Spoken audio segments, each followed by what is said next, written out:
Welcome back to the Giga Brain channel. This is Origin Story, you obscure corner of the internet, where we discuss with family, friends, strangers, pets about how they got into anime and what kept them in anime. With me here today is the man, the myth, the legend, the tycoon taking over the music industry, Z Black. Z God, what's up, guys? I'm excited this is finally happening. Been in talks for a couple months. This man's right here is probably the most responsible for like me starting this channel. When I gave him like the first pitch of like stuff I was thinking of doing. Look, man. Always, I just supported you. I knew your shit was gonna be funny as hell. You gotta keep grinding, keep making bomb ass content, groovy ass content, and I promise you it's gonna start coming. I promise you. What was the first animated series that really got you hooked? From my memory, I've been hooked 2 times. So I'm gonna tell you the very first one, and the one that got me hooked the second time. So first one had to be Avatar: Last Airbender, of course. Solid. You know, just like the storyline was just like, I'm coming from watching shit like Chowder. You know what I mean? Yeah. So when you turn on Avatar: Last Airbender, you're just not gonna get some.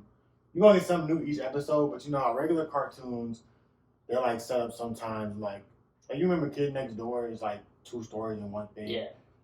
This whole thing was 1 story, so I just thought that was amazing. You know, you got character development like Zuko and everybody had character development. Shout out Suki, definite crush, save for sure.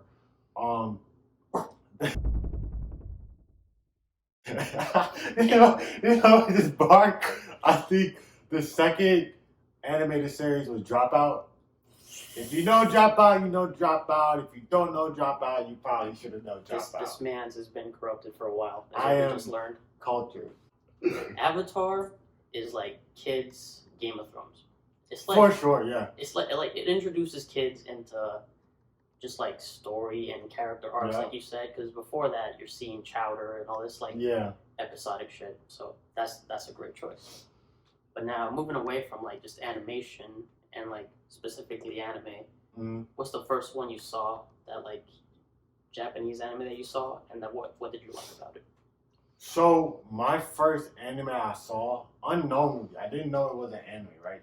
So my sister that came up from high school, she was like, yo guys, you guys gotta watch this anime, blah blah blah blah, and like everybody's fucking hyped, and like we're watching it, we're like, yo, this is really good storytelling, you know what I mean? But we were just like, why are you so hyped about this? And then like at the end of the episode, I'm gonna tell you what the anime is, I'm just describing it. At the end of the episode, the man gets stabbed in the middle of his fucking chest, right? And he just becomes like this god. If you don't know what I'm talking about Bleach. Bleach was like my very first anime I like from straight from Japan. I was just like, dude. Adult Swim? Yeah, Adult Swim. I was like, dude, this shit is fucking sick, bro. I was like, what the fuck have I been watching this whole time? You know what I mean? Bleach on Adult Swim, like that whole beginning to Soul Society arc, that's legendary. It's fire. A lot of animes nowadays, like you can see some Bleach in it, like Jujutsu Kaisen. Jujutsu Kaisen for sure. You know what I mean? Like you can see those Bleach aspects. That was like, and if I'm recalling correctly, that's like the first anime I seen when like the characters just drippy as fuck, bro. Like I'm not sure if JoJo came before that. JoJo came before, but that's like a weird kind of drip. Weird, but like this jump was just like, yo, I will go to the store and buy that fit and throw that shit on right now. Like he really took into detail all of his character aspects, like from personality to family dynamics to even to fashion, bro. I was like, yo, you can't go wrong. Anime and fashion. And the music is god. Hey, hold off on that. Hold on that. But yeah, Bleach, style-wise, is one of the most influential animes. For sure. You got Madara and Goku trying to kill you. And you can draft 3 characters to protect you. Yep. Who you drafting? Alright, so I feel like the only person I really gotta worry about is Madara. Even though I feel like they're both equally seasoned when it comes to fighting, you know what I mean? But you know, Goku's a fucking dipshit. So you know what I mean? Like Madara's a genius. You know, Goku's a fighting genius, but other than fighting, He's kind of pretty much a dipshit. He doesn't really got strategy. He just beat the living shit out of you. That's probably all his strategy. Probably give you a sense of being out. Exactly. That's exactly what I was about to bring up. You know, if I could bring somebody who gets a Senzu bean from Goku, that's pretty much rap. So, how many people am I allowed to choose? 3. 3 people? All right. So, 1 to fight Madara, I'm going to just go ahead and bring Hashirama. You know what I mean? Like, Hashirama. Yeah. Are we talking about after War Madara where he's like a guy, basically? Yeah. Yeah. I'm going to bring Hashirama because he's definitely going. First off, if Madara defeats him, you know what I mean? It's going to be a tough battle, but then Goku throws a Senzu bean at this nigga, Madara's losing. You know what I mean? That's basically, and Hashirama, his stamina, yeah. My second person, I'm going to have to go ahead and choose Kenpachi for Goku. Man's Kenpachi, have you seen the Thousand War Blood Arc? No, I haven't. But I'm not going to say too much, but I'm pretty sure they're both pretty much gods at this point. I'm pretty sure Kenpachi is taking down Goku. And then I think my main issue now is Goku, just because of how like well seasoned this man is. He can't survive this battle because if he survives this battle and comes back saying blood, he's gonna be like too crazy strong. I gotta go ahead and bring One Punch Man. Saitama? Saitama, gotta bring Saitama. Bro, Saitama could honestly, this is gonna piss off some people, but Saitama can sweep. I think he's beating Goku. I think he's being Goku just too damn dumb, bro. DBZ fans are livid right now. They are DBZ fans are cancerous though. Yeah, you seen that? There's a video. Shout out Godswill. Can Goku beat COVID-19? Fuck no. Man died. First of all. When Trunks came back from the future, he said Goku died from a disease. He probably died from COVID-19. COVID would body Goku. COVID would body absolutely destroy Goku. So circling back to what you said earlier about music, right?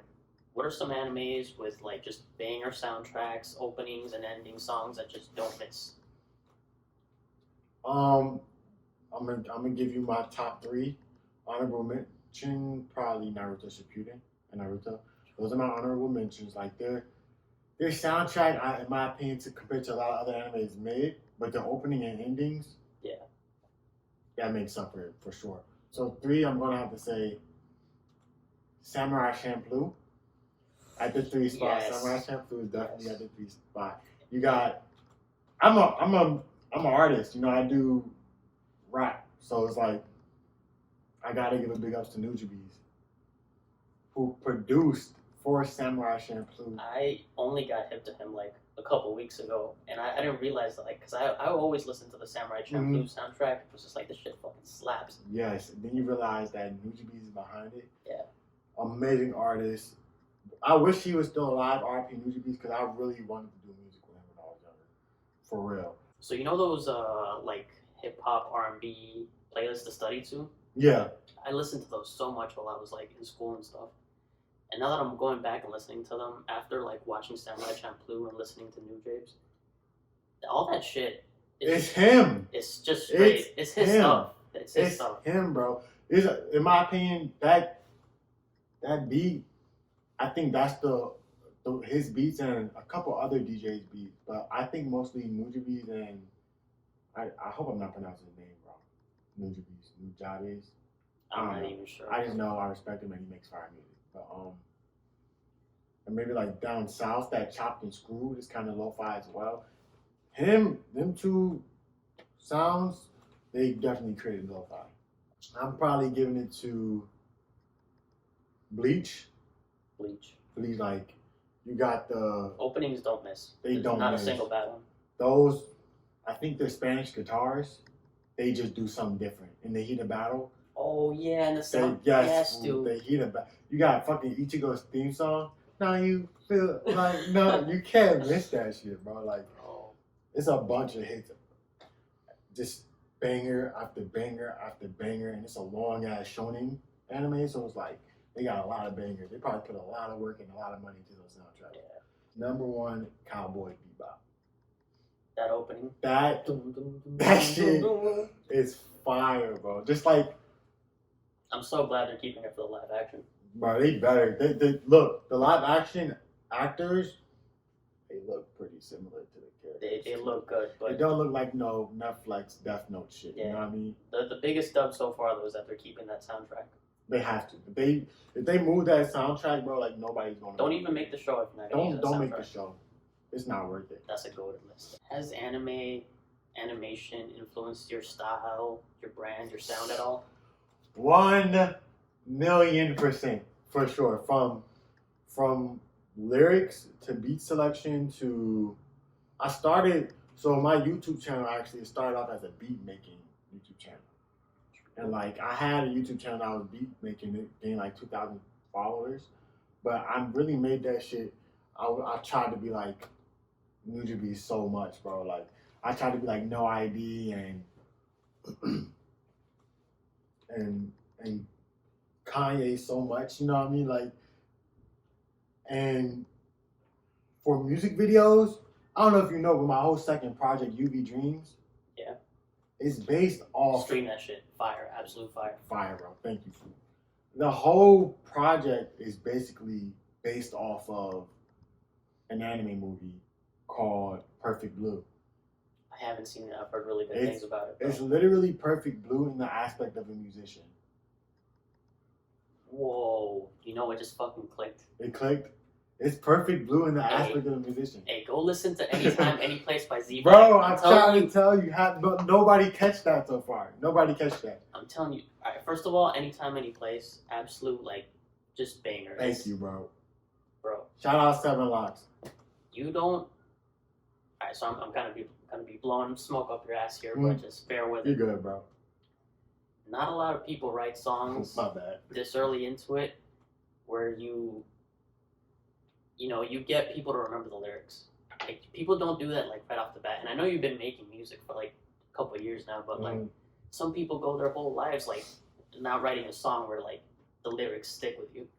Anytime, any place, it's a good song. Thank you. And now that it just clicked that like he was writing that stuff from like Perfect Blue, that's next level shit. Shout out VDA. He actually sings the background. I tried so hard to fly this guy over to America, and so we could film the video together. He had something going. I think it was COVID. He was like, no, COVID. But that's good. But shout out to him. He sings the hook, and I don't know if you noticed, but in the middle of UV Dreams, the theme song for Perfect Blue actually plays. So if you're an anime lover, I make music for everybody. That's why I didn't want to make it deep anime. Right. But like every project I have, there's some anime aspect. But UV Dreams is, I'm never talking in my perspective. Like I'm never talking about myself. Like people are like, yo, Chris, you're so emotional. It'd be fucking weird if you did. Yeah. That's like, it was like Drake times a million if I did that. But it's like, bro, like if you listen to it, not a single song, they're like, it's so personal. I'm like, none of that is about me. It's about a character. Back in the day, everyone knows we had the big three. It was Naruto, Bleach, One Piece. Of course. Excluding One Piece because it's still running and it's gonna be running for like 5 more years. What would you say are the big three shonen right now? Okay, so 100% Jujutsu Kaisen. I know it's one season out, but I've read the whole manga so far. Yeah. I promise you, the shit's competing with Attack on Titan. Like, it's 100% competing with Attack on Titan. The shit that they got going on in that book is amazing, bro. And like, I just hope they keep the animation at peak form as it was in season 1. Number 2, I'm going to have to say it's Attack on Titan. It's kind of almost at its end point, but it's not over yet. It's still probably the biggest anime in the world. Probably is. Right after One Piece, I think it is actually. Yeah. And the last big three I'm gonna have to say is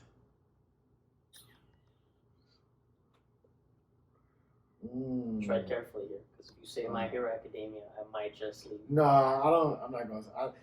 I fuck with My Hero, but I think it's kind of cookie cutter for shonen. I'll say it's. Damn, I don't know. What's your top 3? For me right now, I'd say Jujutsu Kaisen, Attack on Titan, and then I'd probably have to put. This bias from me, and you're gonna have to take my word for it, but Tokyo Revengers. If it gets a season 2, it's gonna establish itself. I keep hearing a lot about Tokyo Revengers. Damn, I don't know what I'm gonna give it to number 3. I'm gonna leave that open. If I'll say I'm gonna insert Bleach back into it. Oh, it's getting another Once anime. the 1,000 War Blood arc comes in, Bleach is definitely sneaking its way back. That's gonna be crazy if like Bleach and One Piece come back and like it's the big three No, again. funny, it's gonna be amazing. We already know Boruto's never entering that, but you know, all we need is Hunter x Hunter. Shout out to my Hunter x Hunter fans. That shit not coming out for like Yeah. at least 5 years. I've given up hope. All right, sir. Thank you for your time. I just got one more question. What else? Quake. If you had to describe the Z Black brand and style to someone who doesn't know you, what would you say? What's that Mortal Kombat character who like turned into everybody he defeats? Shao Glung. Fuck, bro, I don't remember. You know what I'm talking about though? Yeah, I know what you're talking about. That I could rap on any fucking thing. If I have, I'm like Batman. If I have enough time to think that shit out, I can rap on it. But I say very whimsical. Some of my music could be very whimsical. It could be very serious. But I like to it's enough serious rappers out here. So I just want to make something people can enjoy, especially in this day and age where like everything is fucking depressing. So like I say whimsical. My name is Z Black. The Z stands for dream. So never stop dreaming. Very, very dream chaser, like I say. And then the brand is just, have fun, be serious about it, but always have fun, work hard, play hard. That's Z Black. I'd say that comes across. All right. Keep an eye out for episode 2. It's just the beginning. And make sure to stream everything you can. SoundCloud, Thank you, Spotify, Z Black. Thank Give them you. a follow. Giga Brain, give it 5 years. It's going to be one of the top channels on YouTube. I promise you, I'm bro. gonna try. I promise.